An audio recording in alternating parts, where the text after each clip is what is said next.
Hello മക്കളെ, hi, എല്ലാവർക്കും നമസ്കാരം. എല്ലാവരെയും എൻ്റെ മറ്റൊരു വീഡിയോയിലേക്ക് സ്വാഗതം ചെയ്യുന്നു. നോക്കാം മക്കളെ, നമ്മൾ ഇന്നത്തെ ഈ ഒരു വീഡിയോയിൽ ഡിസ്കസ് ചെയ്യാൻ പോകുന്നത് നമ്മുടെ USSുമായി ബന്ധപ്പെട്ട് പുതിയ പാഠഭാഗങ്ങളിൽ നിന്ന്, പുതിയ പുസ്തകവുമായി ബന്ധപ്പെട്ട് പുതിയ പാഠഭാഗങ്ങളിൽ നിന്ന് അടിസ്ഥാന പാഠാവലി അല്ലെങ്കിൽ മലയാളം സെക്കൻഡിൽ നിന്നും ചോദിക്കാൻ സാധ്യതയുള്ള കുറച്ച് ചോദ്യങ്ങളാണ്. ഓക്കെ, സോ ഈ ചോദ്യങ്ങളൊക്കെ നിങ്ങൾ എന്ത് ചെയ്യുക, കൃത്യമായിട്ട് നിങ്ങളുടെ നോട്ട്ബുക്കിലേക്ക് എഴുതിയെടുത്ത് പഠിക്കാൻ ശ്രമിക്കുക. മലയാളം നമുക്കറിയാം, നമ്മളെ പാഠഭാഗത്ത് നിന്ന് അല്ലെങ്കിൽ കവികളുമായി ബന്ധപ്പെട്ട് കുറേയധികം ചോദ്യങ്ങൾ വരുന്നുണ്ട്. അതേപോലെ സമാന പദങ്ങളായിട്ട് ആ ഒരു ഭാഗത്തു നിന്ന് ചോദ്യങ്ങൾ വരുന്നുണ്ട്. അപ്പോൾ എങ്ങനത്തെ ചോദ്യങ്ങളാണ് നിങ്ങൾക്ക് പ്രതീക്ഷിക്കാൻ സാധിക്കുന്നത്, അതാണ് നമ്മൾ ഇന്നത്തെ വീഡിയോയിൽ ഡിസ്കസ് ചെയ്യുന്നത്. നേരെ നമ്മൾ ആദ്യത്തെ ചോദ്യത്തിലോട്ട് കടക്കാം. നോക്കാം, ഒന്നാമത്തെ ചോദ്യം നമ്മുടെ 7ാം ക്ലാസ്സിലെ അടിസ്ഥാന പാഠാവലിയിൽ നിന്നുമുള്ള ആദ്യ പാഠഭാഗം അല്ലെ ആദ്യ ഭാഗമാണ് ഗ്രാമസ്ത്രീകൾ എന്നുള്ള ഭാഗം അല്ലേ. ഗ്രാമസ്ത്രീകളല്ല, ഗ്രാമസ്ത്രീകൾ, ഗ്രാമത്തിൻ്റെ ഐശ്വര്യം അല്ലേ. ഈ ഗ്രാമസ്ത്രീകൾ എന്ന കവിത എഴുതിയത് ആരാണ് എന്നാണ് ചോദ്യം. 4 ഓപ്ഷനുകൾ നൽകിയിട്ടുണ്ട്: സുഗതകുമാരി, കടത്തനാട്ട് മാധവിയമ്മ, വള്ളത്തോൾ നാരായണ മേനോൻ, ബാലാമണിയമ്മ. ഓക്കെ, നമുക്കറിയാം, നമ്മൾ ആദ്യ ഭാഗത്ത് തന്നെ പഠിച്ചാണ്. പക്ഷെ നിങ്ങൾ ചിലപ്പോൾ അല്ലേ ഓരോ പാഠഭാഗങ്ങൾ നോക്കുന്ന സമയത്ത് അല്ലേ നിങ്ങൾക്ക് ചിലപ്പോൾ എന്ത് ചെയ്യും, മാറിപ്പോവാൻ സാധ്യതയുണ്ടാവും. ഓരോ പാഠഭാഗങ്ങളും വ്യത്യസ്തമായ എഴുത്തുകാരെഴുതിയതാണ് അല്ലെങ്കിൽ കവയിത്രികൾ എഴുതിയതാണ്. ഓക്കെ, സോ അപ്പോൾ ചിലപ്പോൾ മാറിപ്പോകാൻ സാധ്യത. അപ്പോൾ ഓർത്ത് നോക്കിയ ഗ്രാമസ്ത്രീകൾ എന്നുള്ള കവിത എഴുതിയത് കടത്തനാട്ട് മാധവി അമ്മയാണ്. റെഡിയാണല്ലോ. അടുത്ത ചോദ്യം, മഞ്ജുളം. മഞ്ജുളം എന്ന പദത്തിൻ്റെ സമാനമായ അർത്ഥം ഏതാണ്? സമാന പദങ്ങൾ നിരവധിയായിട്ട് നിങ്ങൾക്ക് എന്ത് ചെയ്യുക ചോദിക്കുന്നുണ്ട് കേട്ടോ. പ്രധാനമായിട്ട് പാഠഭാഗവുമായി ബന്ധപ്പെട്ട് തന്നെയാണ്. ഓക്കെ, അപ്പോൾ പേടിക്കേണ്ട. കൊതുമ്പ്, ലോകം, വരമ്പ്, മനോഹരം. അപ്പോൾ മഞ്ജുളം എന്ന പദത്തിൻ്റെ സമാനമായ അർത്ഥമുള്ള പദം ഏത് എന്നാണ് ചോദ്യം. 4 ഓപ്ഷനുകളിൽ നിന്ന് നിങ്ങൾ കറക്റ്റ് സെലക്ട് ചെയ്യുക. മഞ്ജുളം എന്ന് പറഞ്ഞാൽ മനോഹരം, ആ പാഠഭാഗത്തു നിന്നുള്ള തന്നെയാണ്. നിങ്ങൾക്ക് പ്രയാസപ്പെടാൻ സാധ്യതയില്ല. അതേപോലെ അടുത്തതും ആ പാഠഭാഗത്ത് നിന്നുള്ള തന്നെയാണ്. റെഡിയാണല്ലോ. കൂട്ടത്തിൽ പെടാത്തത് ഏതാണ്? അർക്കൻ, കതിരോൻ, അനിലൻ, ആദിത്യൻ. റെഡിയാണല്ലോ. 4 ഓപ്ഷനുകൾ. ഇതിൽ കൂട്ടത്തിൽ പെടാത്തത് ഏത് എന്നാണ് ചോദ്യം. ഉത്തരം അനിലൻ.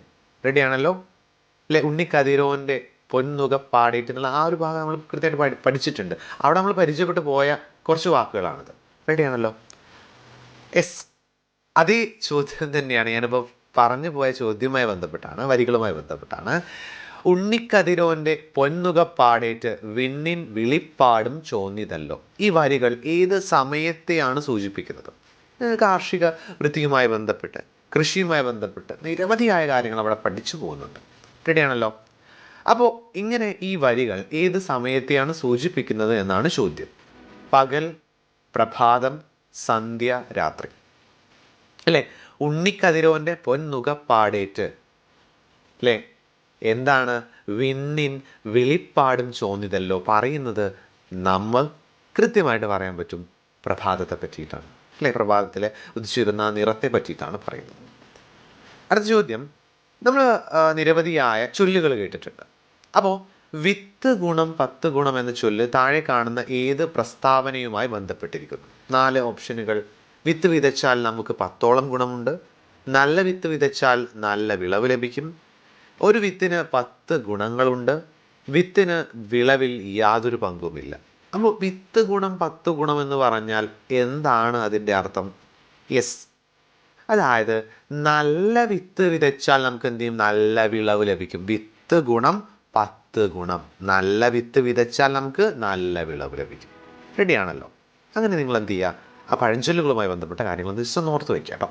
ആ കൃഷിയാണ് പ്രധാനമായിട്ട് അവിടെ വരുന്നത് അല്ലേ. കാല് പുതയും വരമ്പത്തെ പാഴ്ചെളിത്താരയിൽ താമരത്താർ വിടർത്തി. ഇതിൽ താമരത്താർ എന്നുള്ളത് കൊണ്ട് കവി ഉദ്ദേശിച്ചത് എന്താണ്? സ്ത്രീകളുടെ പാദങ്ങൾ, കൈകൾ, മുഖം, കണ്ണുകൾ. ഓക്കെ, അതായത് കാല് പുതയും വരമ്പത്തെ പാഴ്ചെളിത്താരയിൽ അവരുടെ അല്ലെങ്കിൽ ആ സ്ത്രീകളുടെ പാദങ്ങൾ വിടർത്തി എന്നാണ് അർത്ഥം.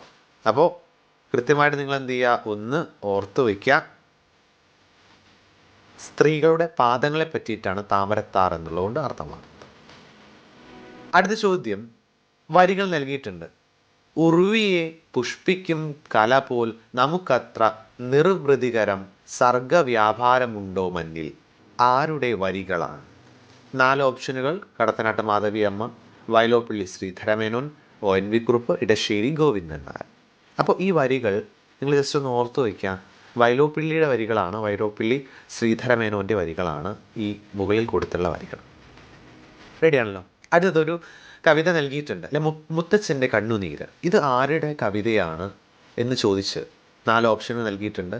കടത്തനാട്ട് മാധവി അമ്മ, ബാലാമണി അമ്മ, OV Usha, D Madhavikutty.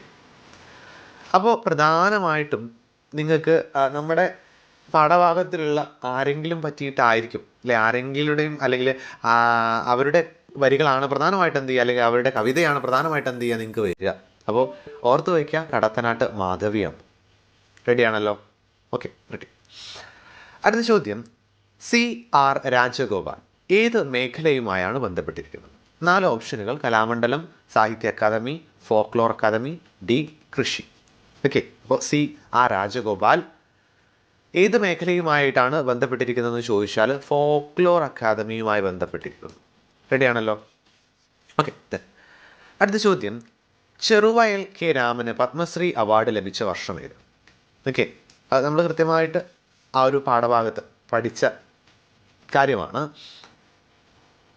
Cheruvayal K രാമന് പത്മശ്രീ അവാർഡ് ലഭിച്ച വർഷം 4 വർഷങ്ങൾ നൽകിയിട്ടുണ്ട്. 2022, 2013, 2020, 2023. റെഡിയാണല്ലോ? അപ്പോൾ 2023 ചെറുവയൽ K രാമന് പത്മശ്രീ അവാർഡ് ലഭിച്ചത്. നിങ്ങൾ ജസ്റ്റ് എന്ത് ചെയ്യുക, ഓർത്ത് വയ്ക്കുക. അവിടെ പറഞ്ഞു പോയതാണ്, എന്നാലും എന്ത് ചെയ്യുന്നു, നിങ്ങൾ ഓർത്ത് വെക്കണം. മുണ്ടകൻ ഏത് വിത്തിൻ്റെ ഇനമാണ്? പ്രയാസമൊന്നും ഉണ്ടാകാൻ സാധ്യതയില്ല, നമ്മൾ കൃത്യമായിട്ട് പറഞ്ഞു പോയതാണ്. കുരുമുളക്, നാളികേരം, നെല്ല്, പയർ. ഓക്കെ, 4 ഓപ്ഷനുകൾ നൽകിയിട്ടുണ്ട്. നമ്മൾ ആ പാഠഭാഗത്ത് തന്നെ പഠിച്ചാണ് നെല്ലിൻ്റെ പേരാണ് മുണ്ടകൻ. ഓക്കെ, നെല്ലിൻ്റെ ഒരു വിത്തിനമാണ് മുണ്ടകൻ. റെഡിയാണല്ലോ? അടുത്ത ചോദ്യം, മുഖാവരണം. ഇത് വിഗ്രഹിക്കുന്നതുമായി ബന്ധപ്പെട്ടാണ് കേട്ടോ. മുഖാവരണം എന്ന് പറഞ്ഞാൽ അല്ലെ, മുഖവുമായി ബന്ധപ്പെട്ടുള്ള ആവരണമാണെന്ന് അറിയാം.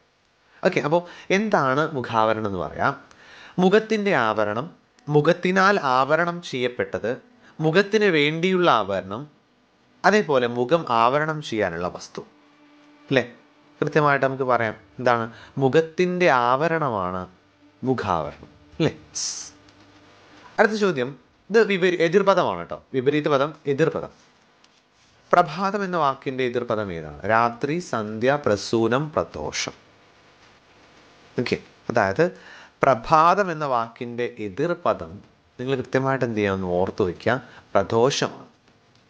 അടുത്ത ചോദ്യം, വിത്തെന്ന മഹാത്ഭുതം ഏത് സാഹിത്യ വിഭാഗത്തിൽപ്പെടും? നമ്മൾ പഠിച്ചതാണ് അല്ലേ.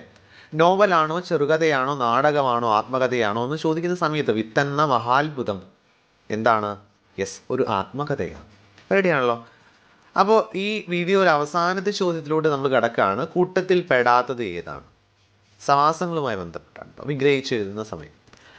നെൽ പ്ലസ് മണി, നെന്മണി അല്ലേ. പച്ചില പ്ലസ് കൂട്ടം, പച്ചിലക്കൂട്ടം. നാടോടി അധികം കല, നാടോടിക്കല. വാഴ അധികം കുല, വാഴക്കുല. അല്ലേ? ഇവിടെ നോക്കുക, ബാക്കി BCD എന്നിവയൊക്കെ എന്താണ്? ഇരട്ടിപ്പ് വന്നിട്ടാണ് അവിടെ വരുന്നത്. അല്ലെ, അങ്ങനെ സിമ്പിളായിട്ട് ഞങ്ങൾക്ക് പറഞ്ഞത് ദ്വിത്വസന്ധി. റെഡിയാണല്ലോ?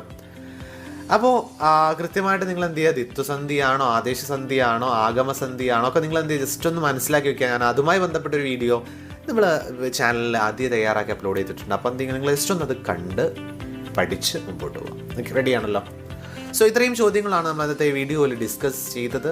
വീഡിയോ എല്ലാവർക്കും ഇഷ്ടമായെന്ന് വിചാരിക്കുന്നു. വീഡിയോ ഇഷ്ടമായെങ്കിൽ നിങ്ങൾ എന്ത് ചെയ്യുക, തീർച്ചയായും നിങ്ങളുടെ കൂട്ടുകാരിലേക്ക്, പഠിക്കാൻ താല്പര്യമുള്ള നിങ്ങളുടെ കൂട്ടുകാരിലേക്ക് ഷെയർ ചെയ്യുക. ദെൻ ചാനൽ സബ്സ്ക്രൈബ് ചെയ്യുക. Thank you so much for watching this video. Bye.